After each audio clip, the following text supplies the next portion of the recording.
Hello friends. तो आज के इस वीडियो में हम देखिए 2017-19 जो आपका नॉलेज एंड करिकुलम का जो पेपर है आपका सेमेस्टर 2 का, उसका हम लोग प्रीवियस ईयर क्वेश्चंस देख रहे हैं। इससे पहले मैंने आपका जो फर्स्ट पेपर हुआ था सेकेंड सेमेस्टर का पेपर 5 लर्निंग एंड टीचिंग, वो मैंने करवा दिया था। तो बहुत सारे जितने भी थे सारे स्टूडेंट्स यहाँ से किए। तो अभी मैं यहाँ पे सेकेंड पेपर ले रहा हूँ, नेक्स्ट पेपर ले रहा हूँ नॉलेज एंड करिकुलम। तो देख लो आप किस प्रकार से प्रीवियस ईयर्स में क्वेश्चंस इस पेपर से आए हुए हैं और काफ़ी हेल्पफुल होता है प्रीवियस ईयर क्वेश्चंस देखना। और एमसीक्यू का मैं सॉल्यूशन भी बताते जा रहा हूँ, तो आप लोग साथ में देखते जाना। और जो लोग फर्स्ट बार चैनल से आए हो ना, चैनल में सब्सक्राइब जरूर करके रखना। तो चलिए देख लेते हैं। 1.5 घंटे का आपका पेपर है, फुल मार्क्स 40 है। तो सिर्फ ऑब्जेक्टिव आप देख सकते हो यहाँ पे 10 मार्क्स आ जाएगा, 5 क्वेश्चंस। तो 25% लगभग पेपर आपका ऑब्जेक्टिव का रहता है। तो चलिए देख लेते हैं किन्हीं 5 प्रश्नों का उत्तर देना है, सभी 5 प्रश्नों का। तो देखिए फर्स्ट क्वेश्चन क्या पूछा हुआ था। फर्स्ट क्वेश्चन है कि एजुकेशन फॉल्स अंडर द, शिक्षा किसके अंतर्गत आती है। ऑप्शंस देख लीजिए क्या क्या दिए हुए थे। कॉन्करेंट लिस्ट दिया हुआ था, समवर्ती सूची, मूल अधिकार, state list, constitution of India. तो मैं आपको बता दूं कि ये कॉन्करेंट लिस्ट में आता है, जो मतलब स्टेट वाला और सेंट्रल दोनों की सूची में आता है, इसलिए कॉन्करेंट लिस्ट हो जाएगा। तो एजुकेशन फॉल्स अंडर द समवर्ती सूची हो जाएगा इसका आंसर, ठीक है, याद रखिएगा। चलिए नेक्स्ट देख लेते हैं। नेक्स्ट क्वेश्चन देखिए पूछ रहा है who has written the book the republic. बोलता है द रिपब्लिक जो है वो पुस्तक किसने लिखी है। तो बी का आपका सेकंड ऑप्शन सही हो जाएगा, प्लेटो ने लिखी थी। तो ये ऑप्शन आपको बिल्कुल सही हो जाएगा, याद रखिएगा, क्वेश्चन आ सकते हैं। प्रीवियस ईयर के क्वेश्चन एमसीक्यू में जनरली कभी कभी पूछ लिए जाते हैं। मैं बता दूं कि कभी कभी 5 क्वेश्चंस में 3 क्वेश्चंस, कभी 2 क्वेश्चंस, कभी कभी 4 क्वेश्चंस तक भी आपको देखने को मिल सकता है, ठीक है, या 1 क्वेश्चन, इस तरह से भी आता है। लेकिन प्रीवियस ईयर करने से आपको हमेशा हेल्पफुल रहता है। अगर 3 क्वेश्चन, 4 क्वेश्चन, 2 क्वेश्चन हो जाते हैं आपके, तो प्रीवियस ईयर करना, इसलिए मैं बोल रहा हूँ कि अच्छा है, ठीक है। चलिए देख लीजिए नेक्स्ट क्या है। बिलीफ इज सब divided into how many groups. बोलता है विश्वास को कितने वर्गों में विभाजित किया जाता है। तो आप लोग देख लीजिए, विश्वास को आपको 2 भागों में बांटा जाता है।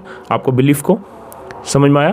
तो बिलीफ को आप देख सकते हैं कि बांटने का 2 तरीका है आपका, एक रिलीजियस और एक पॉलिटिकल, ठीक है, रिलीजियस और पॉलिटिकल। तो यहाँ पे 2 तरीका हो जाएगा। तो सी का फर्स्ट ऑप्शन बिल्कुल सही हो जाएगा 2। चलिए नेक्स्ट देख लेते हैं कि the nature of environmental education is, पर्यावरण शिक्षा की प्रकृति है, कैसी है। तो डी का ऑप्शन देख लेते हैं, समाजीकरण की प्रक्रिया, जी सही है। मानव संबंधों का ज्ञान, हाँ, पर्यावरण में मानवीय संबंधों का भी देख लेते हैं। और नेक्स्ट देख लेते हैं व्यवहारिक ज्ञान पर बल, हाँ ये भी। तो क्या हो जाएगा, ऑल ऑफ द अबव हो जाएगा। ऑल द अबव क्या हो जाएगा, उपरोक्त सभी। तो फोर्थ ऑप्शन बिल्कुल सही हो जाएगा। ई नंबर में देखिए हैरिक पर आया है। Herrick has presented how many models of curriculum organisation. Herrick ने पाठ्यक्रम संगठन के कितने प्रतिमान प्रस्तुत किए। तो इसका आंसर आप लोग कमेंट कीजिएगा। ऐसे मैं आपको बता देता हूँ कि ई का आपका आंसर कितना हो जाएगा, 3 हो जाएगा, मतलब 4 इन्होंने दिए थे, ठीक है। और अगर कुछ क्वेश्चंस आपको लगते हैं कि मैंने यहाँ पे रॉन्ग किए हैं, तो आप कमेंट जरूर कीजिएगा, वो मैं देखूंगा। क्रिटिकल ज़्यादा होने की जरूरत नहीं है, देख लूँगा मैं और उसको मैं सही कर लूँगा। चलिए नेक्स्ट देखिए, आप लोग के यहाँ पे शॉर्ट टाइप क्वेश्चंस आए हुए हैं। यहाँ पे कितने क्वेश्चंस बनाने हैं, 5 नंबर वाले 2 क्वेश्चंस, मतलब 10 नंबर आपके यहाँ पे हो जाएंगे। तो देखिए क्या क्या क्वेश्चंस आए हुए थे। Discuss the educational philosophy of Swami Vivekananda. Swami Vivekananda के शैक्षिक दर्शन पर चर्चा करना है। देखिए यहाँ पे स्वामी विवेकानंद हो गया, रविंद्रनाथ टैगोर हो गया, गांधी जी हो गए, प्लेटो हो गया, रूसो हो गए, ये सारे का आप लोग को देख लेना है, ठीक है। यहाँ पे आता है शैक्षिक दर्शन पर किसी ना किसी फिलोसफर का आ जाता है। Explain the meaning and nature of curriculum, बहुत इंपॉर्टेंट क्वेश्चन है। करिकुलम और सिलेबस, ये सारा चीज़ आप लोग देख लेना, बहुत ही जरूरी है। Explain the meaning and nature of curriculum, तो ये देख लेना है। नेक्स्ट देखिए, what do you mean by text book, discuss its types, पाठ्य पुस्तक से आप क्या समझते हो, इसके प्रकारों को पर आपको क्या करना है, वर्णन करना था।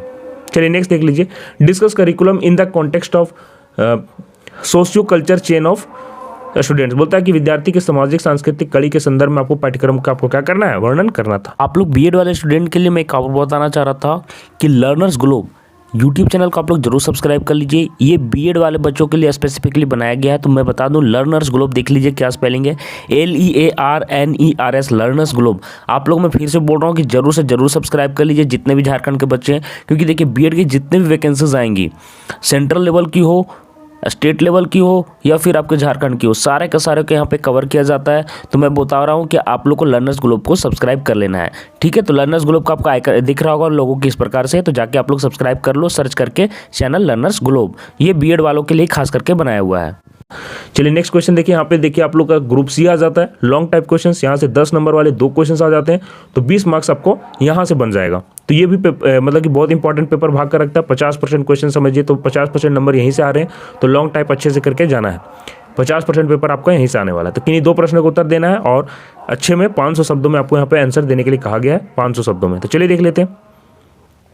फर्स्ट क्वेश्चन पूछ रहा है what is the concept of knowledge, how it is reflected in different school subjects, explain. बोलता है ज्ञान की अवधारणा क्या है, यह कैसे विभिन्न विद्यालयी विषयों से परिलक्षित है, और यह आपको समझ जाना है, ठीक है, एक्सप्लेन करना है, विस्तार में आपको वर्णन करना है। चलिए नेक्स्ट देखिए, what is education, describe it's meaning and relation with philosophy. शिक्षा क्या है, इसका अर्थ और दर्शन शास्त्र से इसका संबंध आपको यहाँ पे बताना था। चलिए नेक्स्ट क्वेश्चन देखिए क्या दिया है कि describe the educational philosophy of Rousseau in details. Rousseau के शैक्षिक दर्शन को देखिए, वही मैंने बताया रूसो का भी इंपॉर्टेंट हो जाता है, गांधी जी, रविन्द्रनाथ टैगोर, प्लेटो, ये सारे को देख लेना है, विस्तार पूर्वक आपको यहाँ पे बताना था। चलिए आगे देख लेते हैं। लास्ट क्वेश्चन था discuss the teacher's role in curriculum development.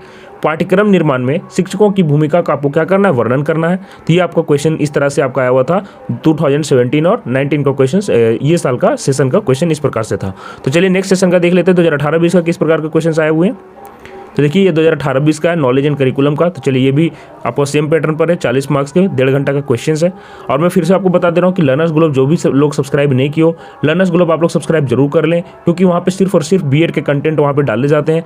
और उससे क्या फायदा होगा ना कि पूरे स्टेट का या फिर आपका सेंट्रल का जो भी वैकेंसी आता है, वैकेंसी के साथ साथ मैं बता दूँ कि क्लासरूम भी होते हैं, क्लास भी लिया जा रहा है। तो आप लोग जरूर से लर्नर्स ग्लोब जरूर सब्सक्राइब कर लीजिए कोई भी अपडेट के लिए बीएड से रिलेटेड, ठीक है। और चैनल का लिंक आपको कमेंट बॉक्स में मिल जाएगा। ग्रुप ए में देखिए यहाँ पे भी ऑब्जेक्टिव के 10 नंबर यहाँ से आएंगे, 5 क्वेश्चंस। तो देखिए फर्स्ट क्वेश्चन क्या पूछ रहा है, देखिए फर्स्ट क्वेश्चन क्या आया हुआ है, the main process of curriculum development is. Curriculum development का यहाँ पे पूछ रहा है कि मेन आपको यहाँ पे कौन है, इसका प्रोसेस क्या है। तो आप लोग को बता दूं कि इसके अंदर क्या क्या आता है, देख लीजिए। करिकुलम डेवलपमेंट के अंदर सबसे पहले आपका आता है असेसमेंट ऑफ नीड देखा जाता है, ठीक है। उसके बाद देखिए असेसमेंट नीड हो गया, असेसमेंट नीड, ठीक है, ये हो गया असेसमेंट नीड। उसके बाद देखिए आपका आता है फॉर्मुलेशन ऑफ ऑब्जेक्टिव्स, जो आपके ऑब्जेक्टिव्स हैं उसको पूरा क्या करना है, क्या आपके मतलब कि गोल है वो। उसके बाद देखिए सिलेक्शन किया जाता है, लर्निंग एक्सपीरियंस लिया जाता है, उसके बाद इवेलुएशन किया जाता है। तो कहीं पे भी देखिए फीडबैक की बात नहीं की जा रही है, फुलफिल द एम्स की बात नहीं की जा रही है, तो यहाँ पे इवेलुएशन आपका मूल्यांकन बिल्कुल सही हो जाएगा, ये ऑप्शन बिल्कुल सही हो जाएगा। चलिए नेक्स्ट देख लेते हैं, विच of the following is the nature of curriculum. Curriculum का आपको पूछा रहा है कि यहाँ पे पाठ्यचर्या की प्रकृति क्या है, कंजर्वेटिव, क्रिटिकल, सृजनशील। तो यहाँ पे हो जाएगा ऑल ऑफ द अबव, आपका डी ऑप्शन बिल्कुल सही हो जाएगा, चारों के चारों ऑप्शन यहाँ पे बिल्कुल सही है। चलिए नेक्स्ट देख लेते हैं, the nature of truth is basically a problem for. बोलता है कि जो सत्य की प्रकृति मूल्यतः समस्या है। तो किसके लिए समस्या है, तो ज्ञान मीमांसा के लिए क्या हो जाएगा, एपिस्टेमोलॉजी, ठीक है। आपका सत्य की प्रकृति मूल्यतः समस्या है तो एपिस्टेमोलॉजी, क्योंकि बिलीफ पर बात करता है, तो सभी के लिए यहाँ पे ट्रूथ सही अलग हो सकते हैं, ठीक है। चलिए नेक्स्ट क्वेश्चन देख लेते हैं, aims of education are closely related to शिक्षा के उद्देश्यों का निकट संबंध है किससे, शिक्षा के उद्देश्यों का निकट संबंध किससे है। तो डी का आपका ऑप्शन बिल्कुल 2 सही हो जाएगा। शिक्षा का जो उद्देश्य है वो एक्सियोलॉजी, मूल्य मीमांसा से आपको यहाँ पे निकट संबंध रखता है। चलिए नेक्स्ट देख लीजिए क्वेश्चन क्या हुआ है कि which of the following thinkers has been described as idealist in aim, naturalist in content and pragmatist in method. बोलता है कि यहाँ पे देखिए विचारक जो है नीचे जो दिए हुए हैं उनमें से कौन आदर्शवादी हैं, विषय में वस्तु में आपको प्रकृतिविधि और पद्धति में परिणामवादी हैं। तो इनका क्या हो जाएगा आंसर, ई का आपका गांधी जी हो जाएगा, और आपका थर्ड ऑप्शन बिल्कुल सही हो जाएगा। तो याद रखिएगा, इंपॉर्टेंट है, आ सकता है। चलिए तो इस तरह से हमने आपको 2018-20 का भी MCQ करवा दिया। अब यहाँ से किन्हीं 2 प्रश्न के उत्तर देना है, शॉर्ट टाइप क्वेश्चन यहाँ से आपका स्टार्ट हो गया।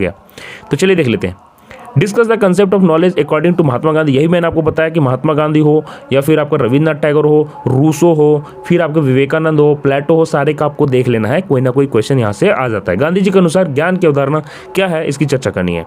चलिए नेक्स्ट देख लेते हैं क्या पूछा हुआ है, discuss the factors affecting curriculum development. बोलता है कि पाठ्यक्रम विकास प्रभावित करने वाले कारकों को आपको यहाँ पे वर्णन करना है।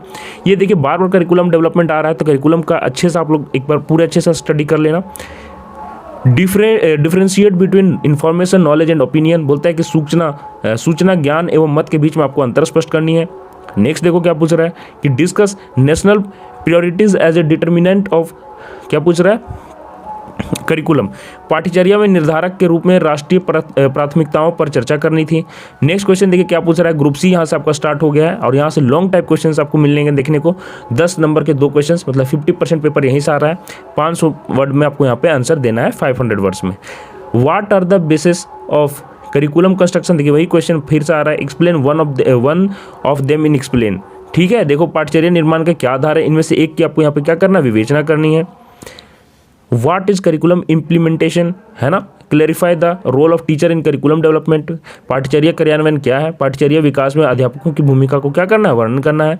What is curriculum, state the nature of curriculum, discuss the need of curriculum in school. तो ये क्वेश्चन आप लोग देख लेना, एक क्वेश्चन में 3 क्वेश्चन है, शायद इससे एक छोटा वाला भी आ जाए 4 नंबर का, तो ये करिकुलम वाला क्वेश्चन इंपॉर्टेंट रखता है। लास्ट देखिए क्या पूछ रहा है कि व्हाट इज एजुकेशन, ये भी बहुत इंपॉर्टेंस रखता है, देख लीजिएगा। Explain the relationship of education and philosophy in detail, ठीक है। ये क्वेश्चन आप लोग रविन्द्रनाथ टैगोर का करोगे और भी जितने भी फिलोसफर है ये सारे के मनोवैज्ञानिक का करोगे तो क्या होगा, ये क्वेश्चन भी आपको खुद ब खुद हो जाएगा। तो देख सकते हैं कि इस प्रकार के क्वेश्चन पेपर दोनों सेशन में आए हुए हैं। आशा करता हूँ ये वीडियो पसंद आया। मैं फिर से बोल रहा हूँ कि जिनको भी वीडियो पसंद आया ना, शेयर जरूर कर देना, अपने फ्रेंड्स को शेयर कीजिएगा ज़्यादा से ज़्यादा, तो आगे का पार्ट मैं जल्दी से डालूंगा। मिलते हैं नेक्स्ट वीडियो में कोई और अपडेट के साथ, तब तक के लिए आप सभी को धन्यवाद।